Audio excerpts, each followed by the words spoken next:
नमस्कार दोस्तों।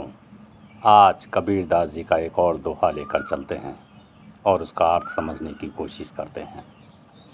वो कबीरदास जी का जो दोहा है वो ये है कि ऐसी बानी बोलिए मन का आपा खोए, औरन को भी शीतल करे आपहु शीतल होए। इस दोहे में बड़े गहरे अर्थ छिपे हैं। कबीरदास जी ने ये दोहा जो आज से 500-600 वर्ष पहले कहा है, कितना अर्थपूर्ण है। आप इसे अपने अंदर महसूस करके देखिए, अनुभव करके देखिए। ये दोहा कोई कबीरदास जी ने सिर्फ किसी खास व्यक्ति के लिए या सिर्फ पढ़ने पढ़ाने के लिए नहीं कहा। ये हम सबके जीवन में घटित होता है। ये वैसे ही जैसे हम श्वास लेते हैं, पानी पीते हैं, खाना खाते हैं, ये वैसे ही हमारे जीवन में रचा बसा है, पल पल घटित होता है। ये वैसा नहीं है कि आप किसी खास मौके पे या खास समय पर इस दोहे का प्रयोग करें। ये दोहा आपके पल पल, हर क्षण आपके साथ इर्द गिर्द घूमता ही रहता है। आपके रोम रोम में बसा है, आपके प्राण में बसा है, हर पल घटित होता है। अब कबीरदास जी ने जो कहा है वो ये कहा है कि ऐसी बानी बोलिए मन का आपा खोए, औरन को भी शीतल करे आपहु शीतल होए। देखिए, आप सभी जानते हैं कि अगर आप कोई अच्छी मीठी बात बोलते हैं तो आपको अच्छी तो लगती ही है, दूसरे को भी अच्छी लगती है, वो भी खुश हो जाता है। लेकिन हम अपने जीवन में इसको लागू नहीं कर पाते। बहुत बार हमने देखा होगा कि हम चाहते तो हैं कि लोग हमसे मीठा बोलें, हमसे अच्छा बर्ताव करें, लेकिन ये हम नहीं सोचते और हम बड़ी कड़वी भाषा बोल देते हैं जो दूसरे को चोट पहुंचाती है। तब ध्यान नहीं देते कि जो बात आपको अच्छी नहीं लगी वो दूसरे को कैसे अच्छी लग सकती है। अगर जो कड़वी बात आपने दूसरे से बोली है, वही बात अगर वो आपसे बोले तो क्या आपको अच्छी लगेगी? आप नाराज़ हो जाएंगे, दुखी हो जाएंगे, क्रोधित हो जाएंगे।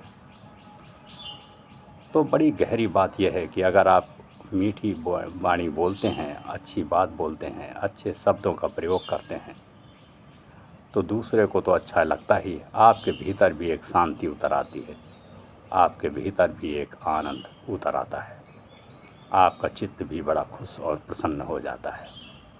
आपको बड़ा सब हल्का हल्का, बड़ा जीवन बड़ा खुश, बड़ा अच्छा माहौल लगने लगता है। अब बात क्या है? बात सिर्फ एक छोटी सी ही है कि आपने जो बोला उसे बड़े सीधे और बड़े मीठे शब्दों में बोला, तो जो सुना, जिसने सुना उसे तो अच्छा लगा ही, लेकिन जो हम बोलते हैं वो सबसे पहले हम खुद ही सुन लेते हैं, क्योंकि हमारे मुख के पास हमारे कान सबसे नज़दीक है। हमारी आवाज़ इससे पहले दूसरे के कानों तक पहुँचे, वो सबसे पहले हमारे कानों तक पहुँच जाती है। तो सबसे पहले तो हम ही सुनते हैं। मान लो आपने किसी को गाली दी, तो जैसे ही आपने गाली दी, वो गाली सबसे पहले आपके भीतर, आपके कानों के भीतर ही चली गई। उस गाली के देने के बाद दूसरा इससे पहले क्रोधित हो, आप खुद ही क्रोधित हो जाते हैं, क्योंकि वो गाली आपके भीतर ही असर कर गई, आपके भीतर ही उसने चित्त को उथल पुथल कर दिया। आप बड़े उद्विग्न हो गए, आपका ब्लड प्रेशर बढ़ गया। दूसरा तो बाद में हुआ, आप पहले ही हो गए, आप उससे ज़्यादा परेशान हो गए। और अगर उसी जगह आपने कोई अच्छी बात बोल दी, बड़ी मीठी बात बोल दी, तो वो भी आपने सबसे पहले अपने कानों से सुना। आपने मुख से बोला और इधर आपने कान से सुना। सबसे पहले तत्क्षण आपने सुना और आप प्रसन्न हो गए, बड़े खुश हो गए कि मैंने जो बोला वो मुझे ही अच्छी लगी। अब दूसरे ने सुना, दूसरे को भी अच्छी लगी, खुद तो अच्छी लगी, खुद ही प्रसन्न हो गए और दूसरा भी प्रसन्न हो गया। इससे बढ़िया क्या? एक पत्थर से दो निशाने, हम भी खुश और दूसरा भी खुश। खुशी के रास्ते लोग बहुत तलाशते हैं कि किससे खुशी मिले, किससे प्रसन्नता मिले, कैसे आनंद मिले, न जाने क्या क्या हम करते हैं। लेकिन कबीरदास जी ने कहा है, एक छोटी सी मीठी वाणी, एक शब्द, हम अनाप शनाप न जाने क्या क्या बोलते चले जाते हैं, उल्टे सीधे शब्दों का प्रयोग करते हैं, लड़ते झगड़ते हैं, गाली गलौज करते हैं। उन सब से क्या फ़ायदा? आपका भी चित्त उद्विग्न हो जाता है, आपके अंदर भी बीमारियां प्रवेश कर जाती हैं, आपका चित्त भी अशांत हो जाता है और दूसरा तो परेशान होता ही है। तो उससे क्या फ़ायदा? आप ऐसी वाणी बोलिए, ऐसी बात बोलिए कि आपको अच्छा लगे और दूसरे को भी अच्छा लगे।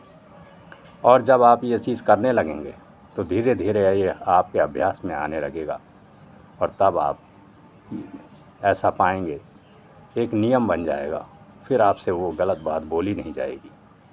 आप फिर जो भी बोलेंगे वो अच्छा ही बोलेंगे, बड़ा मीठा बोलेंगे, सच्ची बात बोलेंगे जो आपको भी अच्छी लगेगी और दूसरे को तो लगेगी। तो ये अभ्यास आप करिए। ये ऐसा नहीं है कि आपने पढ़ लिया, सुन लिया और हो गया, नहीं। जब आप क्रोधित हों या जब आप किसी से कुछ बोलें तो पहले विचार करें कि जो मैं बोल रहा हूँ या बोलने जा रहा हूँ उसको थोड़ा शब्दों को देख लें कि कैसे शब्द वो निकलने वाले हैं। ज़रा जैसे मान लो आपने किसी से कहा रमेश, तो आप इस तरह बोलते हैं रमेश या रमेश। लेकिन अगर आपने कहा रमेश जी, तो देखिए शब्द वहीं है, एक आपने जी लगा दिया, थोड़ा वैसा कर दिया। नहीं तो आप बोलने के बड़े उद्दीन तरीके से भी बोल सकते थे रमेश। अब दूसरे तरीका है रमेश, अब तीसरा तरीका है रमेश जी। तो आप सोचिए शब्द वही हैं लेकिन उसके मायने बदल गए। पहला जब शब्द बोला गया तो उसमें लगा कुछ कर्कशपन है, एक तीखापन है जो एक आघात पहुंचा रहा है। वो आपको भी महसूस होगा कि वो उसमें है जो आपके अच्छा नहीं लगा, जो आपको ही नहीं अच्छा लगा। दूसरा है जो कुछ अच्छा लगा, और एक जो जी शब्द लगा दिया वो कितना अच्छा लगा। तो ये छोटी छोटी बातें हैं।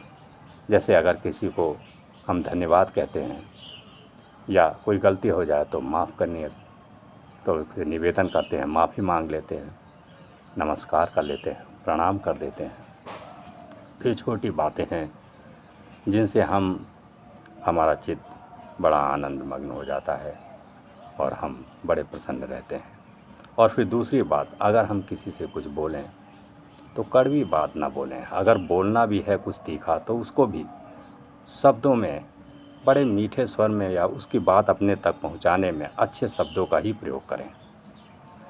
बात उस तक आपको पहुंचानी है तो वो कर्कश शब्द क्यों हो, गलत शब्द क्यों हो, अच्छे शब्द भी हो सकते हैं।